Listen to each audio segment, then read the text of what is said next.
Hello friends, I am MD Harun Al Rashid and it's your YouTube channel Harun Biozone. Today in this video I will discuss about chemiosmotic hypothesis from the chapter Photosynthesis in Higher Plant, class 11 from NCERT Biology, especially for NEET aspirants. তো আমরা এখানে আজকে কেমিঅসমোটিক hypothesis অর্থাৎ কিভাবে তোমার ATP synthesis হচ্ছে for higher প্ল্যান্টের ক্ষেত্রে সেটা দেখব। শ্বসনে আমরা দেখেছি মাইটোকন্ড্রিয়ার মধ্যে এটিপি সিনথেসিস হয় ইলেকট্রন ট্রান্সপোর্ট সিস্টেমের মাধ্যমে। সেম একইভাবে উদ্ভিদের ক্ষেত্রে সেটা ফটোসিনথেসিস প্রক্রিয়ায় তোমার থাইলাকয়েড মেমব্রেনের মধ্যে বা থাইলাকয়েডের মধ্যে তোমার এটিপি সিনথেসিস কিভাবে হবে সেটা নিয়ে আমরা আজকে আলোচনা করব। তো বলছে let us now try and understand how actually ATP is synthesized in the chloroplast. তাহলে আমরা এই ভিডিওতে দেখব যে কিভাবে আমরা এটিপি তৈরি করতে পারি কোথায় ক্লোরোপ্লাস্টের মধ্যে। The chemiosmotic hypothesis has been put forward to explain the mechanism. তাহলে chemiosmotic hypothesis কি করছে এক্সপ্লেইন করছে। chemiosmotic hypothesis কি আবিষ্কার করেছিল পিটার মিচেলি। দেখেন আমরা দেখব কেমিঅসমোটিক হাইপোথিসিসের মাধ্যমে কিভাবে তোমার করা যায়, মানে মেকানিজম কিভাবে তোমার কোন প্রক্রিয়ার মাধ্যমে এটিপি সিনথেসিস সেটা আমরা দেখব আজকে। Like in trans respiration, in photosynthesis too ATP synthesis is linked to development of proton gradient across the membrane. যখন আমরা রেসপিরেশনের ক্ষেত্রে ইলেকট্রন ট্রান্সপোর্ট সিস্টেম পড়েছিলাম তখন কি হয়েছিল আউটার মানে মাইটোকন্ড্রিয়ার ইন্টার মেমব্রেন স্পেসে কি হয়েছিল প্রোটন গ্রেডিয়েন্ট তৈরি হয়েছিল, অর্থাৎ প্রোটিনের গাঢ়ত্ব বা ঘনত্ব বেশি বেশি তৈরি হয়েছিল এবং সেটা তৈরি হওয়ার জন্যই সেই প্রোটনগুলো যখন এটিপি এর মধ্য দিয়ে এটিপি সিনথেসিসের মধ্য দিয়ে যেতে গেল তখন সেখানে ধাত্রে তোমার এডিপি প্লাস ফসফেট তৈরি হলো। সেম একইভাবে তোমার যখন ফটোসিস্টেম 2 থেকে ফটোসিস্টেম 1 এর মধ্যে জেড স্কিম পাথওয়ে চলছে তখন সেখানে কি হচ্ছে ওয়াটার স্প্লিট হওয়ার পর যে প্রোটনগুলো তৈরি হয়েছিল সেই প্রোটনগুলো তোমার কোথায় গ্রানার লুমেন অংশে জমা হওয়ার ফলে সেখানে পিএইচ এর মাত্রা অনেক বেড়ে যায় এবং সেই বেড়ে যাওয়া প্রোটনগুলো তখন কি করে এটিপি সিনথেসিসের মাধ্যমে স্ট্রোমাতে বেরিয়ে আসে। বেরিয়ে আসার ফলে সেখানে এডিপি প্লাস ফসফেট থেকে এটিপি তৈরি।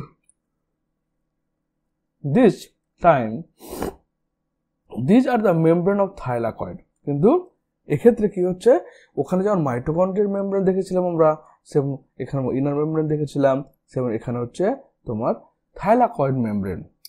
There is no difference though. Here the proton accumulation is towards the inside of the membrane. তাহলে আমরা কি দেখলাম এখানে দুটোর ক্ষেত্রে কি হয়েছে তোমার এখানে যেমন ইন্টারমেমব্রেন স্পেসে আর এখানে হচ্ছে তোমার থাইলাকয়েড লুমেনের মধ্যে প্রোটন জমা হয়েছে in the lumen. In respiration proton accumulates in the intermembrane space of the mitochondria when electron moves through the ETS. তাহলে এখানে কি হয়েছে ইলেকট্রন ট্রান্সপোর্ট সিস্টেম যেটা তোমার মাইটোকন্ড্রিয়া শ্বসন হয়েছিল সেখানে প্রোটনগুলো ইন্টারমেমব্রেন স্পেসে জমা হয়েছিল এবং সেখান থেকে তোমার ট্রান্সফার হয়ে কোথায় এসেছিল মাইটোকন্ড্রিয়াল ম্যাট্রিক্সের মধ্যে।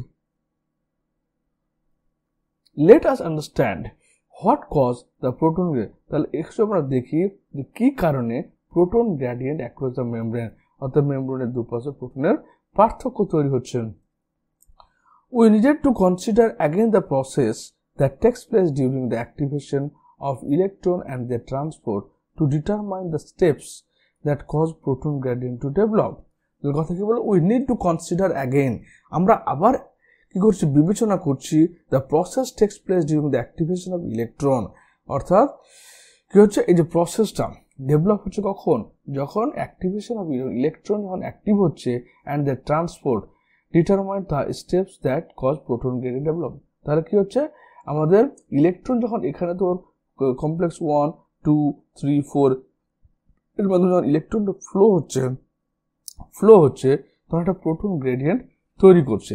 সেম একই ফটোসিস্টেম 2 থেকে যখন ফটোসিস্টেম 1 এর মধ্যে থ্রু প্লাস্টোকাইন এবং সাইটোক্রোম B6 কমপ্লেক্সের মধ্য দিয়ে যখন তোমার যাচ্ছে প্রোটনগুলো, তখন সে কি করছে, একটা ইলেকট্রনগুলো যখন যাচ্ছে তখন proton career, proton pump, hydrogen career যেটা, সেটা মানে স্ট্রোমা থেকে প্রোটনকে তোমার কি করছে, লুমেনের মধ্যে ট্রান্সফার করছে। আবার তোমার ওয়াটার স্প্লিট হওয়ার ফলে প্রোটন তৈরি হচ্ছে। তো এই প্রোটনটা ওয়াটার স্প্লিট হওয়ার পর যে প্রোটনটা আছে, সেই প্রোটনটা তোমার যুক্ত হচ্ছে কোথায় গিয়ে, তোমার NADPH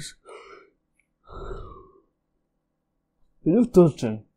Since splitting of water molecules takes place on the inner side of the membrane, the protons or hydrogen ion that are produced by the splitting water accumulate the lumen থাকবে।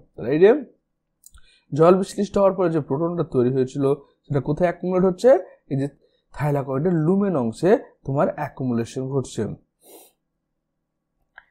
As electron moves through the photosystem, যখন ইলেকট্রনটা move করছে কোথায়, photosystem মানে photosystem 1 to photosystem on, proton are transported across the membrane। তখন কি হচ্ছে, proton career কাকে বলা হচ্ছে, তোমার প্লাস্টোকুইনন এবং সাইটোক্রোম B6F কমপ্লেক্স, এই দুটোকে একসঙ্গে মিলিয়ে বলা হচ্ছে proton transporter. This happens because the primary acceptor of electron, which is located towards the outer side of the membrane, transfer its electron not to an electron carrier but to an hydrogen carrier। কারণ photosystem অনটা, যেরকম photosystem on থেকে ইলেকট্রনটা কোথায় যাচ্ছে, এই যে ফিওফাইটিন কোথায় অবস্থান করেছে, outside of the thylakoid membrane, thylakoid মেমব্রেনের বাইরে অর্থাৎ স্ট্রোমা অঞ্চলে অবস্থান করেছে।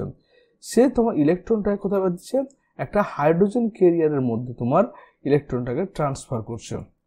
Hence, this molecule removes a proton from the stroma while transporting an electron.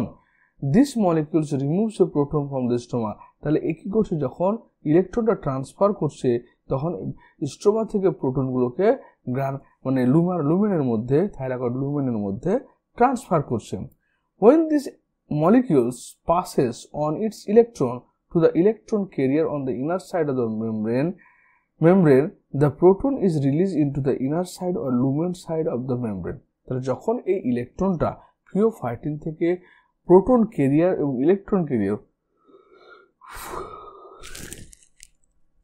Plastoquinone cytochrome B6F কমপ্লেক্সের মধ্যে দিয়ে যাচ্ছে, তখন প্রোটনগুলো লুমেন থেকে, স্ট্রোমা থেকে লুমেনের মধ্যে ট্রান্সফার করছে। C নম্বর বলছে, the NADP reductase enzyme is located on the stroma side of the membrane। তারপর এই ইলেকট্রনটা ফটোসিস্টেম অনে আসছে, তারপর সেই ফটোসিস্টেম অন থেকে ইলেকট্রন লাইটকে অ্যাবজর্ব করছে, কত P700 লাইটকে অ্যাবজর্ব করছে, ন্যানোমিটার লাইটকে। তারপর সেখানে যে NADPটা রয়েছে সে রিডাকশন বিক্রিয়া করবে, এবং তার জন্য কি NADPH রিডাক্টেজ বলে যে এনজাইমটা লাগবে সেটা কোথায়, স্ট্রোমা সাইডে অবস্থান করছে। Along with electron that come from the acceptor of electron of PS1, protons are necessary for the reduction in NAD+ to NADPH. These protons are also removed from the stroma। তাহলে এবার কি বলছে, যে এই যে NADPH reductase, NADPH reductase enzyme যে রয়েছে সেটা কোথায় রয়েছে, স্ট্রোমা অঞ্চলে, এবং এটাকে রিডাক্টেজ এনজাইমের জন্য কি থাকে দরকার, প্রোটন দরকার। সেই প্রোটনটা কোথেকে আসছে, তোমার স্ট্রোমা রিজিয়ন থেকে আসছে।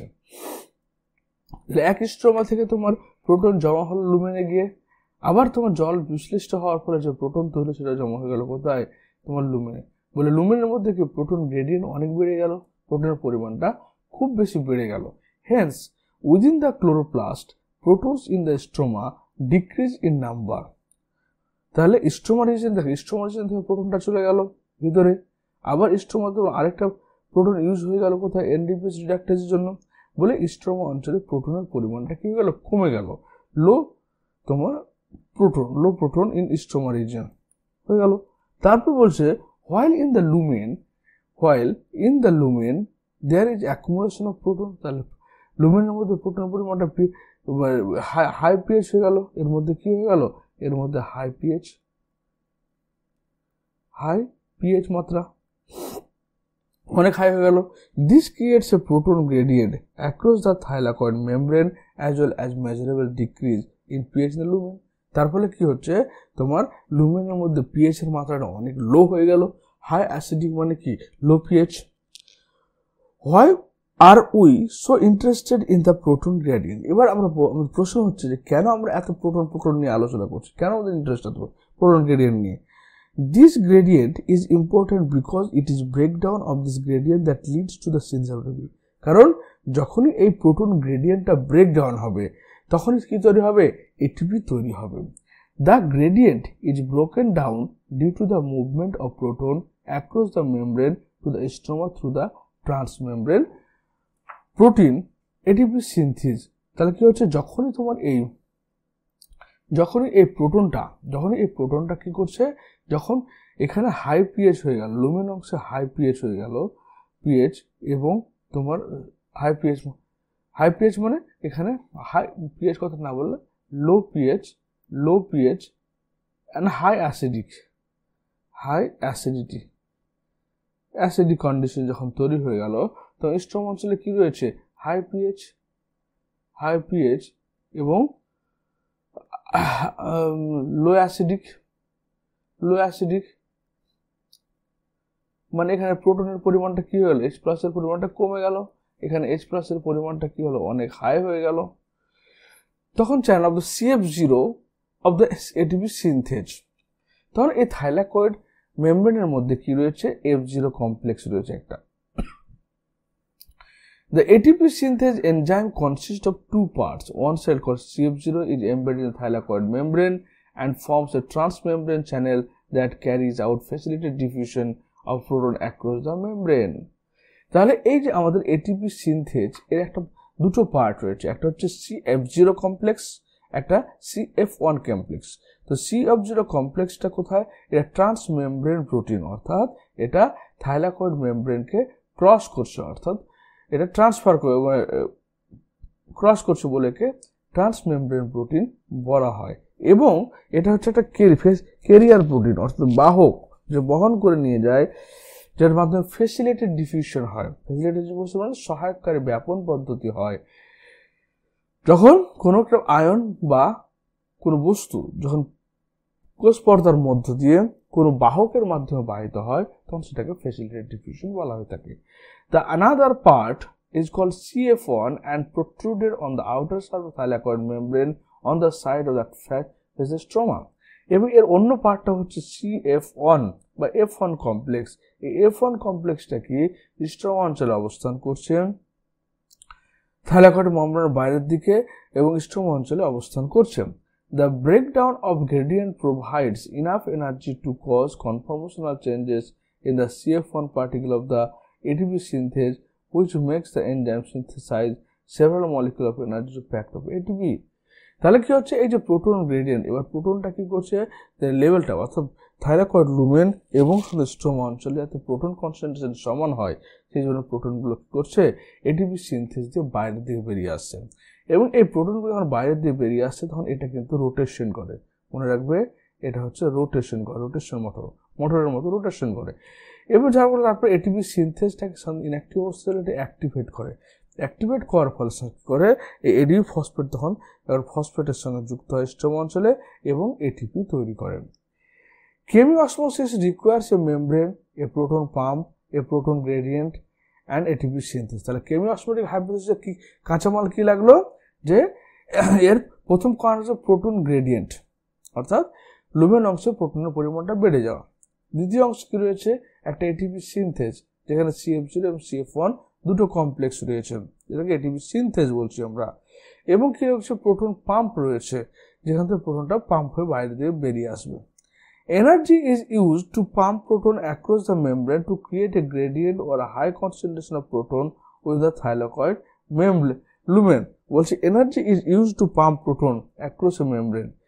তাহলে এনার্জি কি হচ্ছে, ব্যবহার হচ্ছে কোথায়, প্রোটনটাকে পাম্প করার জন্য, টু ক্রিয়েট এ গ্রেডিয়েন্টটা করার জন্য, প্রোটনটাকে গ্রেডিয়েন্ট করার জন্য কি হচ্ছে, এনার্জির দরকার পড়ছে। তাহলে আবার লুমেনে ATP synthase has a channel that allow diffusion of proton back across the membrane. This release through energy to activate ATP synthase enzyme that catalyse the formation of ATP. এবং এই প্রোটনটা কি যখন এটিপি সিনথেসের মধ্য দিয়ে বাইরে আসছে, তখন এটা ফসফেটের সঙ্গে যুক্ত স্ট্রোমা অঞ্চলে এটিপি তৈরি করছে। Along with the NADPH produced by the movement of electrons, the ATP will be used immediately in the biosynthetic reaction taking place in the stroma. তারপর কি হচ্ছে, যখনই আমাদের এই এটিপিটা তৈরি হলো, সেই এটিপি এবং NADPH2, এখানে তৈরি হয়েছে কি NADPH2, এখানে তৈরি হয়েছে এটিপি, যেটা কি হচ্ছে কেলভিন সাইকেলের মধ্যে আবার প্রবেশ করে, সঙ্গে সঙ্গে ওরা গিয়ে কেলভিন সাইকেলের মধ্যে প্রবেশ করবে, এবং প্রবেশ করার ফলে সেখান থেকে গ্লুকোজ তৈরি করবে। In the stroma responsible for fixing CO2 synthesis and sugar, তার এখানে কেলভিন সাইকেলে কি হচ্ছে CO2 ফিক্স করবে 5 কার্বনযুক্ত রাইবোলিক ফসফেট এবং সাথে কি করবে এখানে সুগার মলিকিউল তৈরি করবে। আশা করি তোমরা বুঝতে পেরেছো কেমিওসমোটিক হাইপোথিসিস, এগুলো থেকে কিন্তু এমসিকিউ কোশ্চেন আসে। So thanks for watching this video. Thank you.